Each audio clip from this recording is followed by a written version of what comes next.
Hi friends, எல்லாரும் எப்படி இருக்கீங்க? நல்லா இருக்கீங்களா? இன்னைக்கு நான் தேங்காய் அரைச்சி மோர் குழம்பு நான் எப்படி பண்றேன் அப்படிங்கிறத வீடியோல காட்டுறேன் பாருங்க.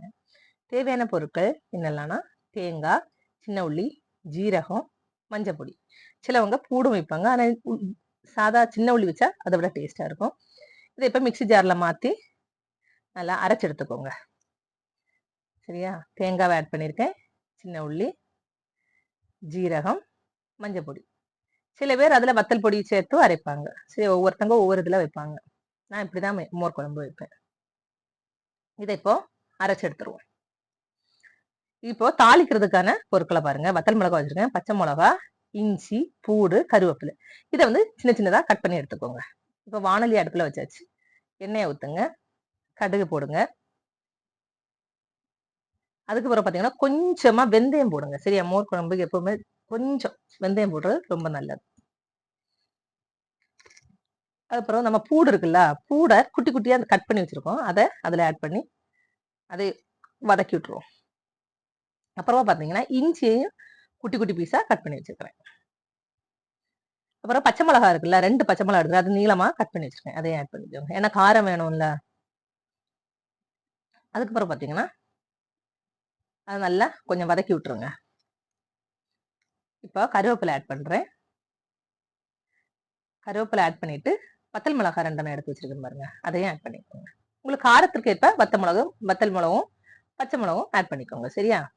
நான் வந்து கொஞ்சமா தான் தயிர் எடுத்திருக்கேன், அதனாலதான் இவ்வளவு போட்டிருக்கேன். உங்களுக்கு காரம் வேணும்னா 2 பச்சை மிளகாயும் கூடுதலா போடலாம், வேணா 2 வத்தல் மிளகும் கூடுதலா போடலாம்.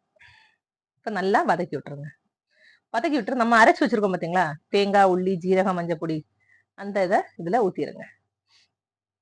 ஊத்திட்டு கொஞ்சம் தண்ணி வேணா ஆட் பண்ணிக்கோங்க. ஏன்னா மோர் குழம்பை பொறுத்தவரை ரொம்ப திக்கா இருந்தா நல்லா இருக்காது, கொஞ்சம் தண்ணியா இருந்தாதான் நல்லா இருக்கும்.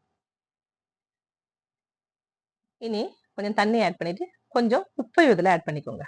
உப்பை பார்த்து ஆட் பண்ணிக்கோங்க. சரியா? புளிப்புக்கு ஏற்ப.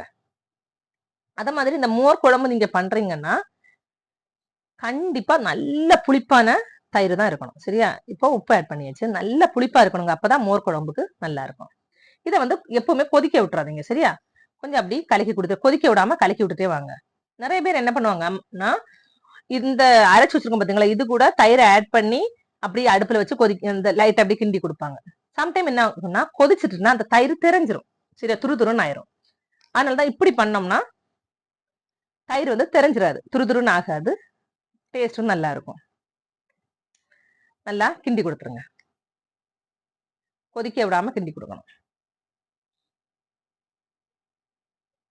அதுக்கப்புறம் என்ன பண்ணுங்கன்னா நம்ம வச்சிருக்கோம் இல்ல தயிர், அதை இதுல ஆட் பண்ணிக்கோங்க. தயிர் கொஞ்சம் கட்டியா இருந்தாலும் நம்ம கையை வச்சே கொஞ்சம் கலக்கி விட்டுருங்க. சரியா? கலக்கி விட்டுரு அந்த தயிரையும் இதுல எடுத்து ஊத்திக்கோங்க. உங்களுக்கு தண்ணி வேணும்னா கொஞ்சம் தண்ணியை ஆட் பண்ணிக்கோங்க. சரியா? ரொம்ப கட்டியா இருக்க கூடாது, கொஞ்சம் தண்ணியா தான் இருக்கணும். இப்போ யம்மியான டேஸ்டியான மோர் குழம்பு ரெடி. நீங்களும் ட்ரை பண்ணி பாருங்க ஃப்ரெண்ட்ஸ். என்னோட அந்த ரெசிபி உங்களுக்கு பிடிச்சிருந்தா என்னோட சேனலை லைக் பண்ணி ஷேர் பண்ணி சப்போர்ட் பண்ணுங்க. தேங்க்யூ.